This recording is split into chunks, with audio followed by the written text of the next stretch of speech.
நம்ம என்ன பார்க்க போறோம்னா தமிழ் சினிமாவில் வந்து 2024ஆம் ஆண்டு வெளியான 241 திரைப்படத்தின் மூலம் வந்து 1000 கோடி ரூபாய்க்கு மேலே வந்து தயாரிப்பாளர்களுக்கு வந்து நஷ்டத்தை வந்து ஏற்படுத்தியிருக்கு அப்படின்னு வந்து சொல்லியிருக்காங்க.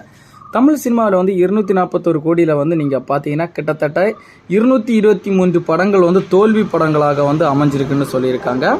மொத்தத்தில் பார்த்தீங்கன்னா 18 திரைப்படங்கள் மட்டும்தாங்க அதிக லாபத்தை வந்து ஈட்டி இருக்குதுன்னு சொல்லிட்டு தயாரிப்பாளர்கள் தரப்பில் வந்து சொல்லியிருக்காங்க. உங்களுக்கே தெரிஞ்ச விஷயம் தாங்க. அப்படி என்னதாங்க நடந்து நீங்கள் பார்த்தீங்கன்னா 2024ஆம் ஆண்டு தமிழ் சினிமாவில் வந்து பெரும் வசூலை வந்து குவிக்கக்கூடிய எக்கச்சக்கமான திரைப்படங்கள் வந்து கவனிக்கக்கூடியதில் வந்து வெளியாகி தோல்வி படங்களாக வந்து நிறைய படங்கள் வந்து அமைஞ்சிருக்குங்க.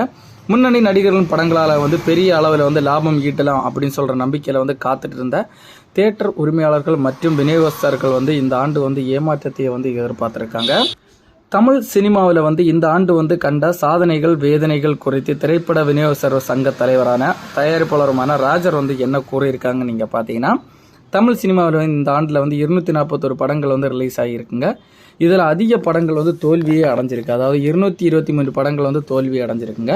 இந்த படங்கள் மூலம் வந்து சுமார் 1000 கோடி ரூபாய் வரைக்கும் நஷ்டங்கள் ஏற்பட்டிருக்கதாகவும், சிறு பட்ஜெட்டில் வந்து படங்கள் வந்து 2 கோடி முதல் 5 கோடி வரை செலவிடலாம். நடுத்தர பட்ஜெட்டில் உள்ள படங்கள் வந்து 10 கோடி முதல் 20 கோடி ரூபாயும் தயாரிக்கப்படுறாங்க. மொத்தமாக வந்து 186 சிறிய படங்கள் வந்து வந்திருக்குங்க இந்த ஆண்டு வந்து. அந்த படங்களுடைய பட்ஜெட் பார்த்தீங்கன்னா டோட்டலாக வந்து 400 கோடி ரூபாய் வரைக்கும் பட்ஜெட் ஆகிருக்குதுங்க. பெரிய பட்ஜெட் படங்கள் வந்து 50 கோடி முதல் 200 கோடி வரைக்கும் செலவிட்டிருக்காங்க. திரைக்கு வந்ததில் வந்து 241 படங்கள் மொத்தம் வந்திருக்குங்க. அதில் ஒட்டு மொத்தமாக வந்து சுமார் 3000 கோடிக்கு மேலே வந்து செலவில் வந்து தயாரிக்கப்பட்டிருக்காங்க.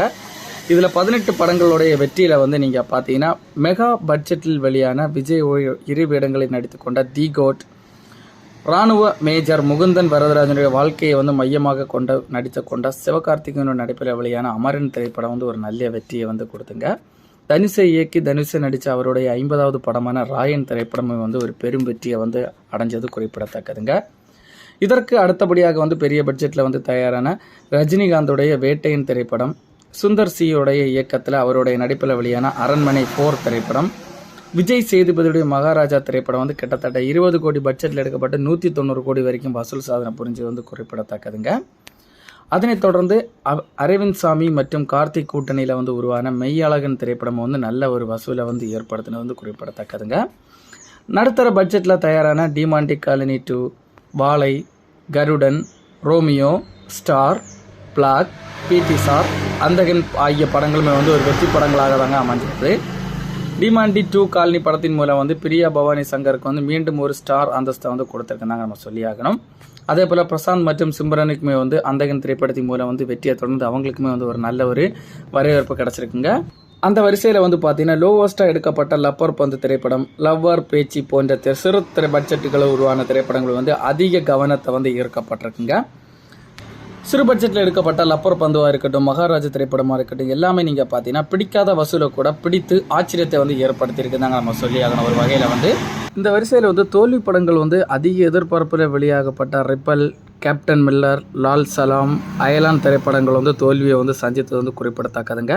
இதெல்லாம் ஒரு பக்கம் இருந்தாலுமே வந்து நம்ம எடுக்கப்பட்ட வசூலில் வந்து பாதி அளவுக்கு கூட வந்து வசூல் செய்யாத பெரிய திரைப்படங்களுமே வந்து இந்த வரிசையில் இருக்குங்க. அந்த வரிசையில் வந்து இந்தியன் 2, கங்குவா திரைப்படம் எல்லாம் வந்து இந்த ஆண்டு வெளியான திரைப்படத்தில் வந்து பெரிதும் நஷ்டத்தை வந்து ஏற்படுத்தி ப்ரொடியூசருக்கே வந்து லாபம் இல்லாமல் ஈட்டப்பட்ட திரைப்படங்களாக ஒரு தோல்வி படமாக அமைஞ்சிருக்குங்க. திரைக்கு வந்த 241 படங்களில் வந்து 18 படங்கள் மட்டுமே வந்து வெற்றி பெற்ற நிலையில் வந்து, அதாவது 7% படங்கள் மட்டுமே வந்து தமிழ் ரீதியில் வந்து வெற்றி பெற்றிருக்காங்க.